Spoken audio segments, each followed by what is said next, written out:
Hey everyone, welcome again to the channel. Today we're back on GT Sport and we're back with a race at the Nürburgring GP track, driving the Group 3 cars, the GT3 cars, as you can see there on screen. So normally this track is known for its track limits being abused quite badly. However, in the Group 3 cars, it seems like they have definitely tightened up the limits. They've done it in the Group 2 cars, but not quite as much as they have in the Group 3 cars, which is strange because it must have something to do with, it could be something to do with the lines that you take in different cars, because the Group 2 cars have stronger front ends, etc. Maybe it's something to do with that, but in the Group 3 cars the limits were much stricter than normal, so it's really good to see that they've definitely tightened them up and they've listened to people, because you won't see people doing what they used to do, where they'd run out all the way onto the tarmac on the right hand side. You know, just take a look at this now from the replay camera and watch the difference at the start of this race as we go through the corner now. That used to be a massive problem. You can see there everyone pretty much staying on the curb, and that is really good to see. You know, it does make a difference. And I know, like, some people do run out. The Group 2 cars, it's really hard. You do run out a little bit. And there as well, you can see how people panicking when they feel they're running wide. You can see there P4 had a moment and he panicked. He had to get the car back on the track, because if you do run wide there, again, you pick up a penalty. So that was, I like how they've allowed that little bit of runoff though, because you watch this track in real life with these cars, they do it in real life. They run off outside on that out bit there all the time, and it's nice that they've left that so you can do it. However, if you do run a little bit too far, you will pick up a penalty. And this was a really enjoyable race. You can see there's some big names in this race. P1 TRL Org, P2 TX3 Alanen, I think it is Alanen or Alan, probably. I haven't got a clue how you pronounce it. And in P4 Pompunku, the guy who I race quite often, very fast driver. So the top four you can see there starting to pull away from everyone else. This was pretty much a battle between us four at the front in this race. Great race, and another really enjoyable race in GT Sport. Again, you know, it seems to be that since they've tightened up these limits on the Nürburgring track, a lot of people coming back to it and wanting to race it. It was a lot more competitive, and I think it's brought a lot of people back into the game for that track, which is good to see. As you can see there, I was getting really close. The limits on the chicane are still not 100% strict, but I don't mind that so much, because you want to attack that curb, and you can still attack it a bit, but they are stricter than they used to be, I think, in the Group 3 cars. In the Group 2 cars it seemed to be a little bit more lenient again, so it could be that they've done something that affects different cars differently. As you can see there, I get really close, had a little look on the right hand side, but you can see there, decided not worth the risk to lunge that down the inside.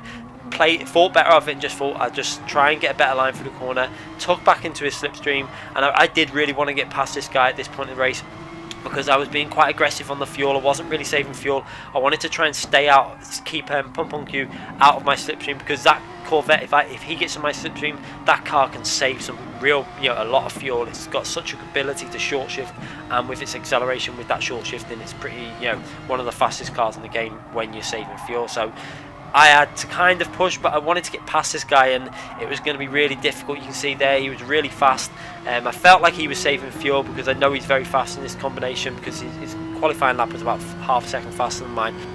As you can see there now, coming into the very tight hairpin, and again, I don't really get the rotation that the P1 and P2 seem to get through that corner.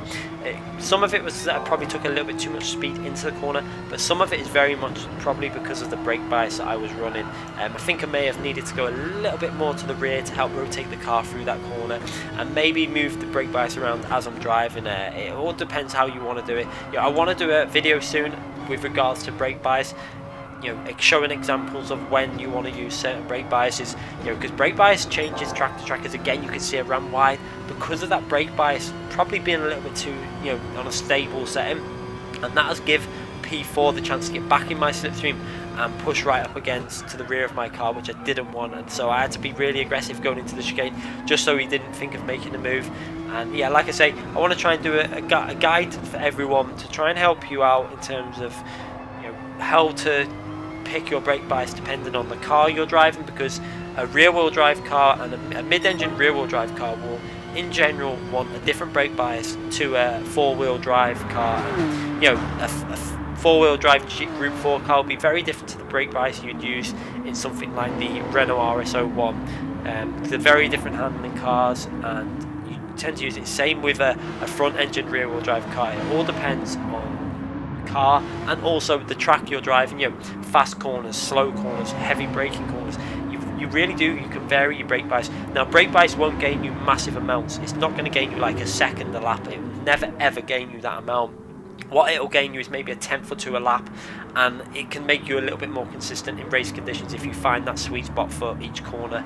You know, I tend not to change my brake bias too much as I'm driving. It's something I probably should start learning to do and getting more used to doing. I can do it, it's just with the fuel setting as well, it can get a little bit tricky messing around with stuff, and you can start confusing yourself, and you can probably start losing too much time. But if you get your fuel setting right and just concentrate on doing short shifting, you could probably do the brake bias as well through the corners and altering the brake bias depending on the corners you're on, etc.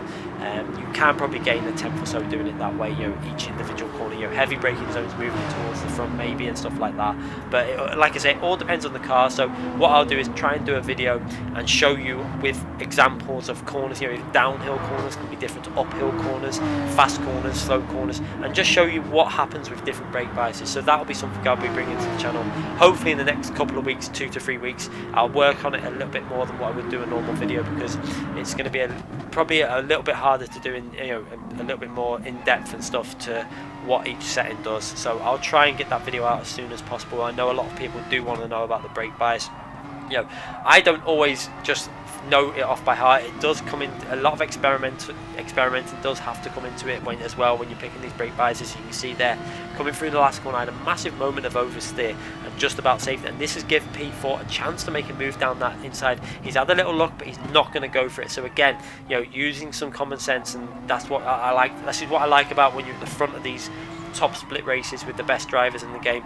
Most people will not just make a rash move that will cost them, you know, time. As you can see there, I ran a little bit wide there, actually got all four wheels over the curb, over the white line, and panicked and brought the car straight away back into the track, and just about got away without a penalty. Again, coming through that corner, ran a little bit wide and got away with the penalty. I was really panicking at this point whether it was going to click up with the penalty, because I must have been inches away from getting one there, but luckily didn't pick it up. And it is really good to see that, you know, the limits seem to be much better now.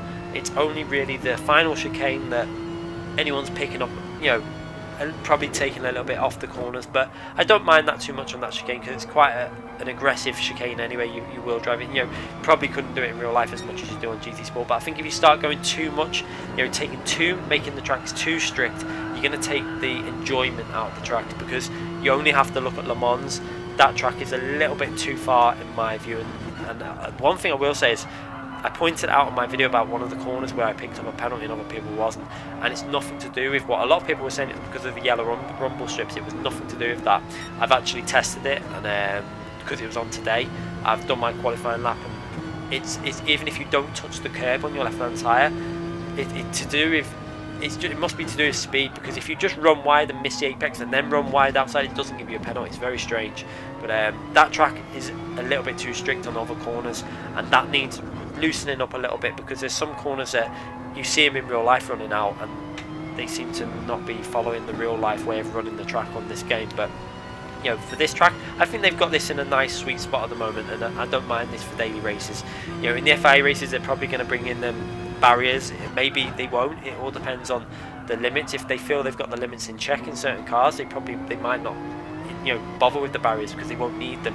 As you can see there, P4 had a massive moment. If you would have seen it on the top right hand screen, he nearly lost the rear of the car as he was pushing on the power. You know, that Corvette, that is one thing about the Corvette, it's probably not as stable on the power as a Porsche. It can catch you out if you're a little bit too aggressive when putting the power down.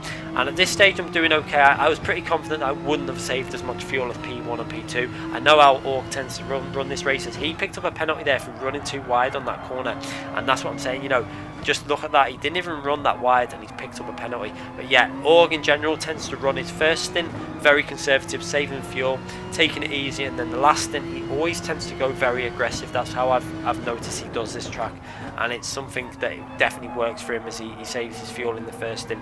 But the driver in P2 also a very good driver and very fast at this track, and obviously able to save fuel as well. And you see they're coming through to end of lap 5 now, and this is coming through to the pit stop phase, and I'm pretty, you know, I'm only 7/10 behind P2. I've got Pomponku behind me though, who's probably going to have saved a lot more fuel than pretty much anyone else in this race, purely because of the you know, that Corvette is just so strong with its ability to save fuel when you're short shifting. Obviously not quite as strong through the corners as a Porsche, but then on the power zones he's able to get back, and especially picking up my slipstream here. You can see 2 tenths behind me, luckily not close enough to make a move, and again he's not going to make a silly move by just launching it down the inside. He's going to use his brain, and he's just going to hold back there. As you can see there, P2 looked like he was going to stay out, decided to pit. I go in the pits, and P4 actually stays out, so Pomponku stays out. He's going to say, you can see it visually there, I hadn't saved as much fuel. I think about 7%, 8% down on what Org had saved, and the TX3 guy had saved actually a little bit more fuel than Org, 3% more fuel. So they were going to jump me in the pits. It's going to be interesting what everyone does when they come out of the pits. You can see there, I'm putting my fuel in, and then I decide to go just pretty much over. You can see I actually overfilled to the diamond, because I wanted to give myself a little bit more fuel if I had to, and I should have probably gone a little bit more aggressive, because I probably would have come out very close to Org there. It was quite surprised me that he came out there, and I think he must have tried to get rid of his penalty. Yeah, if you see, his penalty has disappeared. He must have, on the pit entry, just lifted off and not accelerate to get rid of that penalty. So he sacrificed a little bit of time in the pits, and unfortunately for us, this is not what we wanted. We've now got 2 cars who haven't pitted yet in front of me, and this was kind of panicking, and I was trying to stay with, this is something I do need to work on GT Sport, is the outlap out of the pits. I've said it before in many videos, I need to start hooking. I kind of drift off when I go in the pits and stop concentrating. It takes me a couple laps to get back in the rhythm. As you can see there, Org's got out that slipstream. He's gained like 6 tenths on me in a few corners, and I shouldn't be letting that happen. And he's then got past one of the drivers already, and that is really important for him to do that, because, you know, with Pomponku staying out, it was going to be very close between him and Org. You know, the TX3 driver somehow, I think he must have underfueled massively to try and give himself a lead, and he's way in front, so he definitely must have underfueled. As you can see there, Org managed to pass the other driver, and I've got, this is what is, you know, this is costing me a lot. You can see the driver holding me up in 2 corners, and then I can't get on the power and use the full exit speed out of that corner, so I've lost out probably about half a second to a second at least. I would say probably closer to a second in terms of the lap time, because I had to lift into 2 corners, lift off where I'd normally be on the power, and then I couldn't use the full track width, which would then give you the acceleration down the straight. So unfortunately a big loss of time there, but luckily P5 goes in the pits, but I expected that. But this is really frustrating now, because I'm now going to be, it's going to be so very close between myself and Pomponku. As we go down the straight, you can see there, Org got himself comfortably in the lead there now, and he's going to be chasing down the TX3 driver as we go down the main straight, and Pomponku comes out the pits. You can see there he's jumped me in the pits, and you can see how close it was. It was not even a second gap, it was around about a second, and I go into the corner too deep trying to get too close to him and actually lose out a bit there. But you can see, if without them back markers there, well, I say back markers, but without the guys that hadn't pitted, it would have been pretty much side by side going into turn 1, and I would have then had his slipstream. So really frustrating for myself, partly my own fault for not getting on it on the outlap. Didn't really hook the outlap up as much as I would have liked, and now I've got to try and get as close to Pomponku as I can. However, he's probably got more fuel, a little bit more fuel to drive aggressively, and also he's probably got he's going to have better tyres. You know, tyre wear was on something like I think it was time 7 or 8 or something like that. So his tyres are going to be in a much better state than mine every lap now. So it's really going to be tricky for myself, and you can see there I'm pushing too hard now, going deep into that corner and running very wide, actually going onto the gravel slightly, where I'm a little bit frustrated with myself and a bit with the drivers who got in my way a bit. So it's not their fault, they're obviously entitled to run that strategy, but I kind of just lost my head a bit at this stage and started driving a little bit too aggressive and started losing a bit of time to Pomponku in P3. So now down to P4 from starting in P3. A little bit frustrating. It's not the best when you lose a position, but when you're racing drivers of the quality that are in this race, you have to be reasonably happy with any sort of result. As you can see there, the TX3 guy definitely, you can see how far up the track is, so he must have gone for a real fuel saving way of doing this and trying to save the fuel to get that much ahead of Org, because he was just in front of us, and I know he had saved a bit more fuel, but he hadn't saved, 7% does not give you 5 seconds on the track, so he had definitely done a lot of fuels, done a short pit stop in terms of fueling up, and is then probably trying to save the fuel to finish. So it's going to be very interesting to see how that happens. You see I'm 2 seconds behind Pomponku after that opening lap there, after that lap that we've just done, and a little bit disappointed because obviously driving really aggressive. Managed now at this stage of just got, you can see lap 7 was a really poor lap for a first lap as well. 1:57.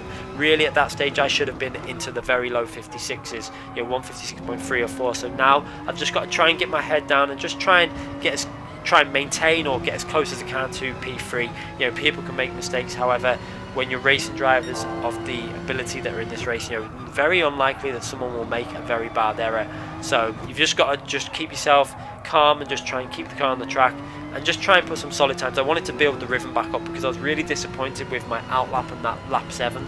It was really frustrating that had happened. You could see there lap 3, 1:56. It's really, I should have been doing better laps than that because I've got fresh tyres on lap 7 and I've got reasonably low fuel because you've not put a massive amount of fuel in the car, so you're still running fairly low on the fuel. So really a little bit frustrated, but like I say, not much I can do. I've just got to keep my head down and just try and get as close to these as you can see.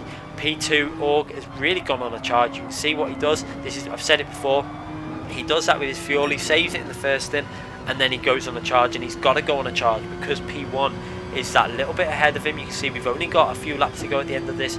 We've got lap 9 and 10, so 2 laps to go after we go over that finishing line, and there's a bit of a gap, so it's going to be very close when we come to the end of this race whether the TX3 driver will be out to beat Org. And I think looking at it here, you can see that P3 seems to have myself covered. The gap's just staying around 2.2, 2.1 seconds.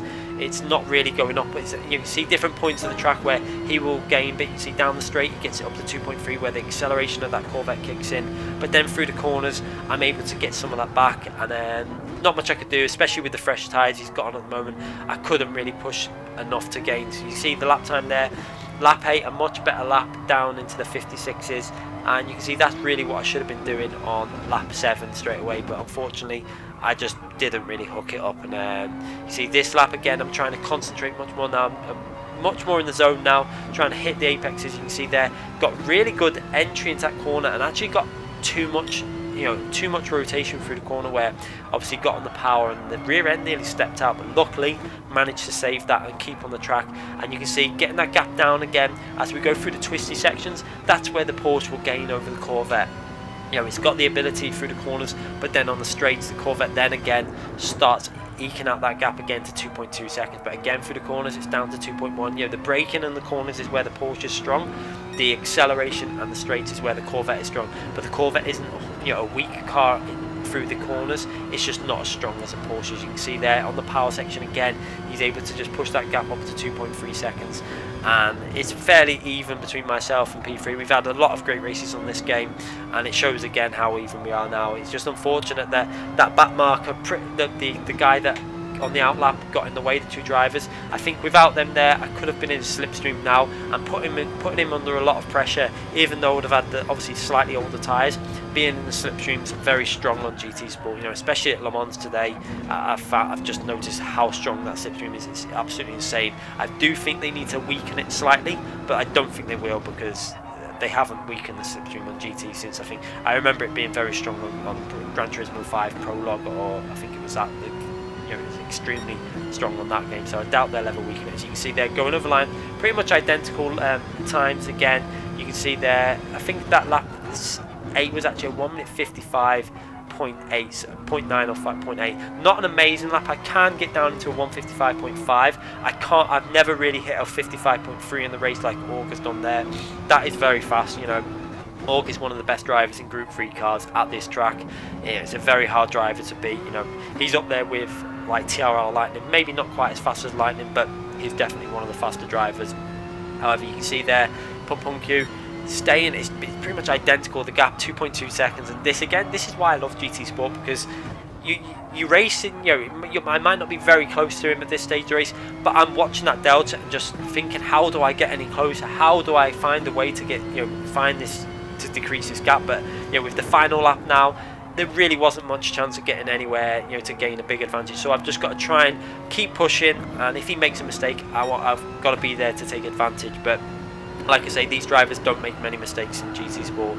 It's very rare you'll come across some of the top drivers making errors. It does happen obviously, but not that often. You can see there P5 V Cristiano, another very good driver, seems to be a bit back on this track, 6 seconds behind, and again it shows you the pace that's been going on at the front of this race. You know, for someone of his ability to be that far behind, it does show you that, you know, this pace has been really fast at the front of this, you know, race, front of this grid.